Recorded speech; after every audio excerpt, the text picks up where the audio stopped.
We have gathered some of the greatest MMA TikToks for both your and my entertainment. Hello everybody and welcome back to another video. If you are new here, my name is Kyle. I am your guy with many YouTube channels. Let's start off with a stream clip from Colby Chaos TV. Colby looks for Jon Jones under the boxing ring. Oh, you know what this boxing ring just reminded me of, guys? We should probably look under it to see if Jon Jones is there, just like when he hid there from USADA. Guys, let's go look. Again, I will say it over and over and over again. People take this way too seriously. It's just stupid and funny. If Jon Jones is there. Johnny boy! Johnny, are you here? You know what's funny is John would probably get so offended by this. John, are you hiding Is he under there? USADA and the doping agency? John, are you under there? Jon Jones!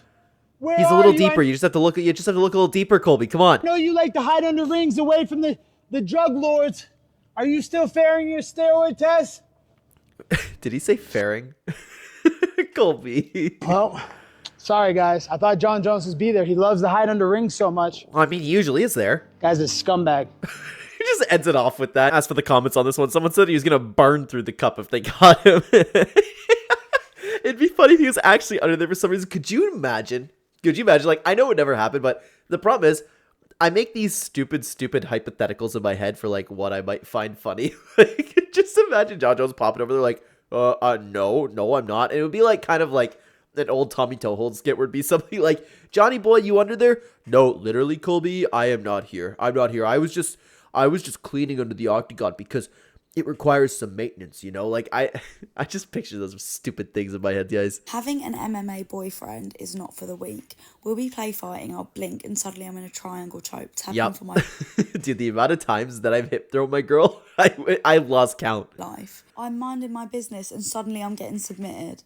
Not to mention the constant shadow boxing. Well, yeah, what are they for? They're sparring partners. YouTube, I'm joking before we hear about that. He forgets where he is and the fact he's not with a big man rolling around on the mat. I'm a 5'2" little girl will literally get hurt if you flick her. So, yeah, I don't recommend it, Oh my God, girls. look at me, I'm 5'2". You had me laughing about that till you had to brag about how you're 5'2". They always have to do that, man. They always have to do that. My girlfriend has good striking, but nobody checked nobody checked grappling. Why you tap? Go sleep. Oh my God, man. I love it. This is pretty cool. This is going to be the 20th season of The Ultimate Fighter, so this is really cool history. Forrest Griffin was the first original Ultimate Fighter, so he's going to be on this season coaching a little bit. Was that scripted? I don't know. Hang on. This is pretty cool. A little bit. If it wasn't, that's actually pretty good because I can so see someone saying shut up to him on the sidelines, especially if he's like somewhere around the UFC. Colby gonna be helping up Chael. Yeah, I mean that's old news now, right? But oh, well. We talk about each other's families, but in the darkest moments, when his mother passed, when my father passed, he sent me a message. He really did. Come on. There's no way that Daniel Cormier buys that. I mean, he must, I guess, if he's saying it, because he's hated Jon Jones for a long time. There's no way that Jon Jones cares about Daniel Cormier's father passing away. I will never believe that. You know what he was saying? Is like, oh, the internet's gonna think I'm such a good guy if I wish Daniel Cormier, or if I wish Mr. Cormier rest in peace. That is what was going through John's head 100%. Either that, or he was trolling Daniel and wanted to get inside of his head while he's already going through something traumatic. And even in that moment, I appreciated that. For all that we've been through, I appreciated him sending me that message as I sent the message for his mother, because we understand what family is. There's good in that. John understands what family is? John beats his family. There really is. There's no good in him. I just ain't really had the opportunity to see it. But we'll see. We'll see what time brings. Yeah, time's just gonna keep doing what Jon Jones has always done, man. There is no good in that dude. In a world full of Jon Jones, be a Daniel Cormier. There's good in that dude. I just haven't the opportunity to see it. I've strived to be this open-minded and forgiving. Ugh. I need to be a good Catholic. I need to be forgiving. I need to give people second chances. Not that like my personal take matters about like Jon Jones having a second chance. You know what I mean? It's just like I can't get in that headset, man. Crazy. DC is definitely one of the GOATs of the UFC. I feel like he gets left out of the GOAT conversations. Absolutely. Maybe in another universe they could have been friends, as if, dude. Yeah, no. Jon Jones was 100% thinking like, I want to get into his head, or just like, oh my god, look how great everybody's going to see me as. What a stand-up guy. People are going to think me, John Jones, is.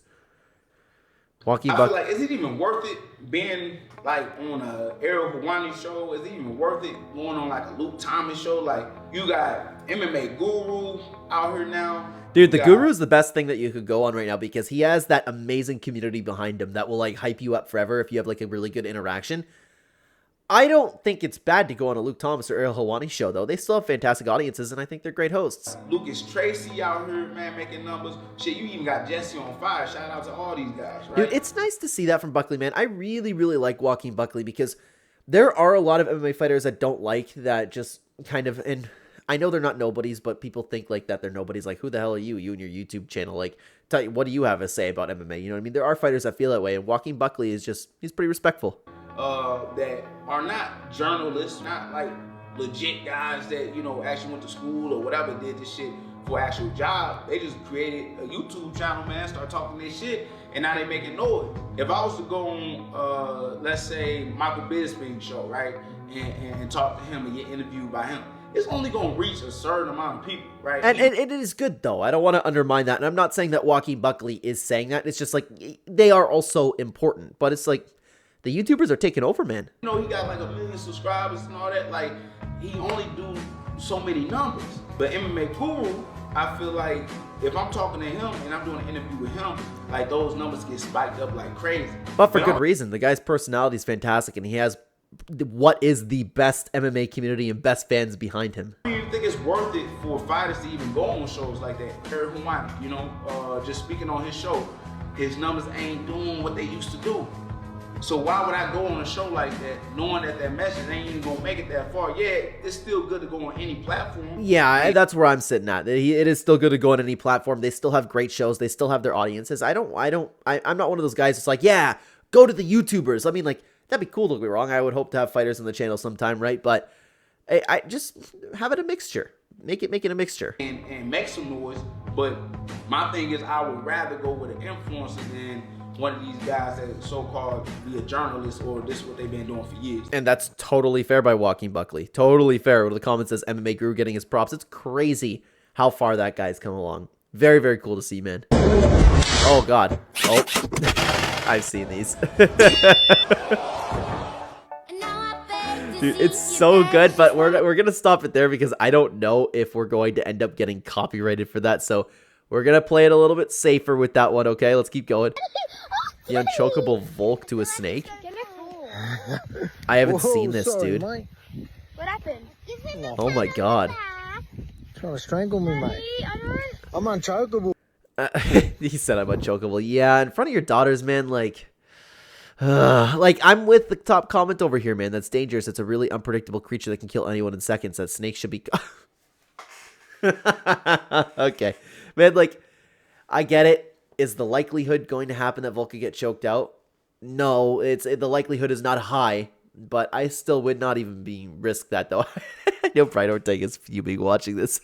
Said Snake, 2-3 years in Dagestan. Snake has good grappling, but nobody tests his striking. Oh, like Makachev. That Snake clearly hasn't seen the Ortega fight. Definitely not a Dagestan Snake. See, somebody, that's hella dangerous. It is, man. It is. What do you mean, how? For the Snake. Guys, it's a snake. Come on, man. I can't be the only one thinking it's not a good idea. Don't let Ilya hear this. I have a feeling Diego Lopez will win by sub just because of this video. Well, thankfully, that ended up working out in our favor. But guys, if you want to continue watching MMA TikToks, then you can check it out right here. We have hours of content for you to check out. I'd love to have you there. Thank you so much for watching, everybody. Take care.